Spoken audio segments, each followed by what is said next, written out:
My girlfriend shouted back at me, "Not everything is about you. You're way too obsessive." She said this when I asked her why she kept forgetting to add me on Instagram, but never forgot to post about her single girl life. I didn't argue. I didn't explain myself. I just walked away. 10 days later, she was standing at my door with her mother by her side. I'm a 29-year-old commercial pilot based out of Dallas. I fly domestic routes, mostly short hauls, Chicago, Denver, Phoenix, that kind of rotation.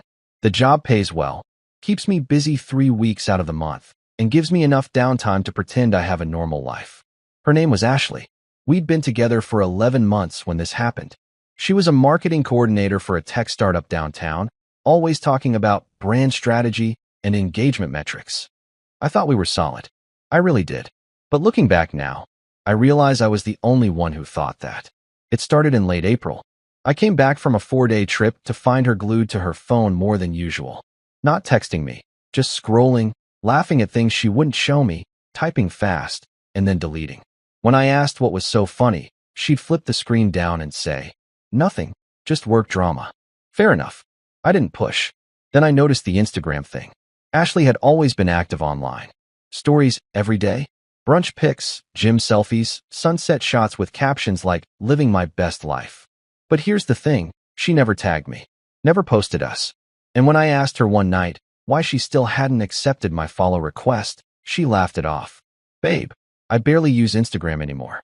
I probably didn't even see it." Except she posted 3 times that week. I let it slide.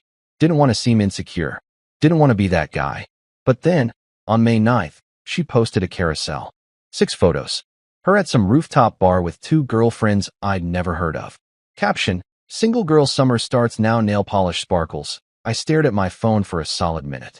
Single girl summer. We were still together. At least, I thought we were. I called her immediately. "Hey, what's up?" she answered, voice light, like nothing was wrong. "I saw your post." Silence. Then a small laugh. "Okay. And you called yourself single?" She sighed, that exasperated kind of sigh people do when they think you're overreacting. "It's just a joke, babe. My friends and I were messing around. Don't take everything so seriously." "Then why haven't you added me on Instagram? I sent you a request 2 months ago." "Oh my God, are we really doing this right now?" "I'm just asking a question. You're being obsessive. Not everything is about you." That last part hit different. The tone, the sharpness, like I was some annoying kid asking too many questions. Like I was the problem. I didn't yell, didn't argue. I just said, "All right," and hung up. She texted me 20 minutes later. "Can we talk about this like adults?" I didn't respond. She tried calling the next morning. I didn't pick up. I had a flight to Seattle anyway, and honestly, I needed space to think. When I landed that night, there were 4 missed calls and a string of texts that went from apologetic to defensive to angry.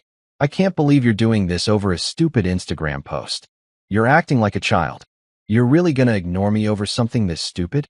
I turned off my phone and went to bed. Update 1 for the next 10 days. I didn't contact her. Didn't block her. Didn't make a scene. Just went quiet. My friends thought I was crazy. My co-pilot, Greg, a guy in his late 30s who'd been divorced twice, told me I was playing games. "You either break up with her or you don't," he said over coffee in the Phoenix airport lounge. This silent treatment thing, that's high school shit. Maybe he was right, but I wasn't trying to play games. I just wanted to see if she'd actually care enough to reach out in a real way. Not with defensive texts or half apologies, but with actual accountability. An actual conversation where she owned what she did instead of making me feel crazy for noticing. She didn't. Until May 19th. I was home, finally off rotation for a few days, sitting on my couch watching some documentary about shipwrecks, when my doorbell rang. It was almost 8 p.m. I wasn't expecting anyone. I opened the door, and there she was. Ashley. And standing next to her, her mother. I'd met her mom exactly once before, briefly, at some family barbecue last summer. She was a stern-looking woman in her mid-50s with short gray hair and the kind of posture that screamed, "I don't tolerate nonsense." The kind of woman who probably raised her kids with consequences and expected people to own their mistakes. "Hey," Ashley said quietly, eyes red like she'd been crying. I looked between them, completely lost. "What's going on?" Her mother spoke first, her voice measured but firm. "Can we come in?" I stepped aside. They walked into my living room, and Ashley sat on the edge of my couch like she was afraid to get comfortable. Her mom stayed standing, arms crossed, watching me like she was trying to figure out what kind of man I was. Ashley has something she needs to tell you, her mother said. I looked at Ashley. She was staring at the floor, hands folded in her lap, shaking slightly. What is it? I asked, my voice coming out quieter than I expected. She took a breath. I'm pregnant. The room tilted. What? I'm pregnant, she repeated, still not looking at me. 8 weeks. I did the math in my head. 8 weeks. That was mid-March. We were together then. Exclusively, I thought. We'd been exclusive since last July. Is it mine? I asked. My voice sounded distant, like someone else was asking. Her mother's jaw tightened. I saw it. The muscle in her cheek tensed like she already knew the answer and hated it. Ashley finally looked up, tears streaming down her face. I don't know. Update 2. I'm not sure how long I stood there. Could have been 10 seconds. Could have been 2 minutes. Everything felt underwater, like I was watching this happen to someone else. You don't know? I repeated, trying to make the words make sense. She shook her head, sobbing now. I'm so sorry. I didn't mean for this to happen. I didn't plan any of it. I swear. Who else? I asked. It doesn't matter, who else? Her mom put a hand on her shoulder, but Ashley waved her off. She wiped her face with the back of her hand and took a shaky breath. His name is Connor. I met him at a work event in March. It was one time. I swear to God, it was one time, and I regretted it immediately. One time, I said flatly. Yes. And you didn't think to tell me. I was scared. I didn't know what to do. I thought maybe it would just go away, that I could pretend it didn't happen. And then when I found out I was pregnant, I panicked. I thought maybe if I just waited, I could figure it out on my own. Figure it out on your own, I echoed. Is that why you were posting about being single? So you could keep your options open? She flinched like I'd slapped her. That's not fair. Fair. I laughed, and it came out bitter and sharp. You cheated on me, got pregnant, didn't tell me for 2 months, and gaslit me when I asked you about Instagram. And I'm the one being unfair. Her mother finally spoke, her voice soft but steady. She made a mistake. A terrible mistake. But she came here tonight to be honest with you. That takes courage. I turned to her, trying to keep my voice level. With all due respect, ma'am, she didn't come here because she wanted to be honest. She came here because she got caught. Because she's 8 weeks pregnant and running out of time to figure out who the father is. Ashley's face crumpled. That's not true. I came because I care about you. Because I thought you deserved to know. I deserved to know 2 months ago. I deserved to know when it happened. I know, she whispered. I know. And I'm sorry. I'm so sorry. I looked at both of them. My head was pounding. My chest felt tight. I needed them out of my apartment before I said something I'd regret. I think you should leave, I said. Please, Ashley whispered. Can we just talk about this? There's nothing to talk about. You need to get a paternity test. Once you know whose kid it is, you can figure out what to do. But I'm not doing this right now. I can't. Her mother nodded slowly, like she understood. Come on, Ashley. Ashley stood up, still crying, and looked at me one more time. I really am sorry. I didn't respond. They left without another word. I locked the door behind them, went to my bedroom, and sat on the edge of my bed. My hands were shaking. My chest felt tight. I didn't cry. I just sat there, staring at the wall, trying to process what the hell just happened. Update 3. The next morning, I called my older brother, Liam. He's a lawyer in Austin, married with 2 kids, the stable one in the family. The one who always knows what to do. I told him everything. The Instagram post, the silent treatment, Ashley showing up with her mom, the pregnancy, Connor. He was quiet for a long time after I finished. Then he said, you need to protect yourself. Don't sign anything. Don't agree to anything. And for God's sake, don't let her guilt you into playing house until you know for sure. I'm not an idiot, I said. I know you're not. But you're also a good guy. And good guys get taken advantage of, especially in situations like this. He wasn't wrong. Ashley texted me later that day. I scheduled a paternity test for next week. Will you come? I stared at the message for a while. Part of me wanted to say no, to let her deal with it on her own, to walk away from the whole mess and never look back. But the other part, the part that still stupidly cared, knew I needed to know. Needed closure, one way or another. I replied, send me the details. The appointment was May 26th at a clinic in Plano.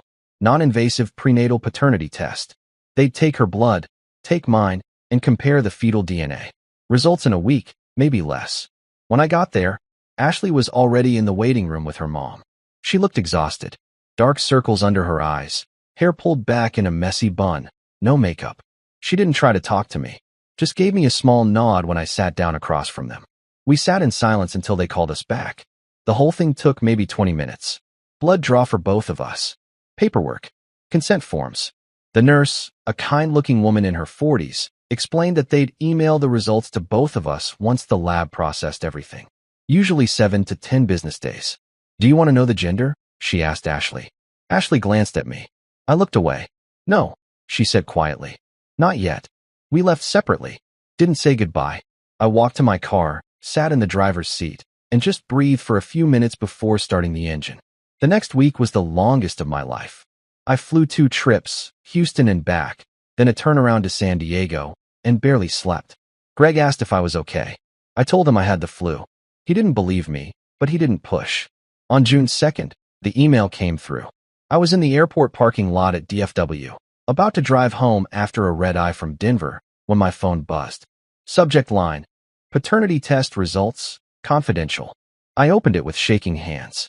Probability of paternity, 0%. I read it 3 times to make sure I wasn't seeing things. 0%. Not mine. I sat in my car for 20 minutes, just breathing. Relief. Anger. Sadness. Exhaustion. Everything at once.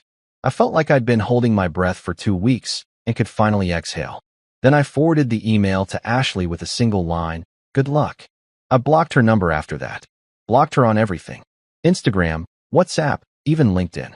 I didn't want to see her name pop up ever again. Final update: it's been 4 months since all of this happened. September now. Almost fall. I haven't spoken to Ashley since that email. I heard through a mutual friend, someone we both knew from a gym we used to go to, that she's still with Connor, the guy from her work event. Apparently, they're trying to make it work, building a life together, or whatever people say when they're stuck cleaning up a mess they made. I don't know if they're keeping the baby. I don't want to know. Her mom tried calling me once in July, probably to apologize or explain or give me some kind of closure, but I didn't pick up. I saw the voicemail notification, stared at it for a minute, and deleted it without listening. I'm done with that chapter. Done with all of them. I've been flying more, picking up extra shifts when I can. Greg jokes that I'm going for the record of most flight hours logged in a single year. Maybe I am. Keeps my mind busy. Keeps me from thinking too much. I started seeing a therapist in August. Her name's Dr. Patel. She's in her 50s, sharp, no nonsense. The kind of person who doesn't let you bullshit your way through a session. She's helping me work through some trust issues I didn't realize I had. Turns out, this wasn't the first time I ignored red flags in a relationship. Turns out, I have a pattern of making excuses for people who don't deserve them. I deleted Instagram in June. Don't miss it. At all. Turns out, not knowing what everyone's doing every second of the day is actually pretty freeing. I'm not bitter. Or maybe I am, a little. But mostly I'm just relieved. Relieved that I found out when I did. Relieved that I didn't waste another year. Relieved that I'm not tied to someone who couldn't even be honest about the most basic things. Relieved that I trusted my gut when something felt off, even when she tried to make me feel crazy for it. Last week, I went on a date with a woman I met at a coffee shop near the airport. Her name's Lauren. She's a nurse at Parkland Hospital. Works in the ER, which means she's probably seen worse things than anything I could tell her. We talked for 2 hours. She showed me pictures of her dog, a golden retriever named Biscuit. I told her about flying, about the places I've been, about the weirdest passengers I've dealt with. It was easy, natural, no games, no hidden Instagram accounts, no secrets. I don't know if it'll go anywhere, but for the first time in a long time, I'm not overthinking it. I'm just here, moving forward, one day at a time. Edit 1: a few people asked if I ever found out more about Connor. I didn't go digging. The mutual friend mentioned he's some senior account manager at the same company Ashley works for. Apparently, the whole thing caused drama in their office when people found out. I'm sure it did. Not my circus anymore. Edit 2: to the people saying I should have confronted her harder when she showed up with her mom. Maybe. But honestly, what would that have accomplished? She already knew what she did. Making a scene wouldn't have changed anything. Her mom being there was probably the only reason she came clean at all.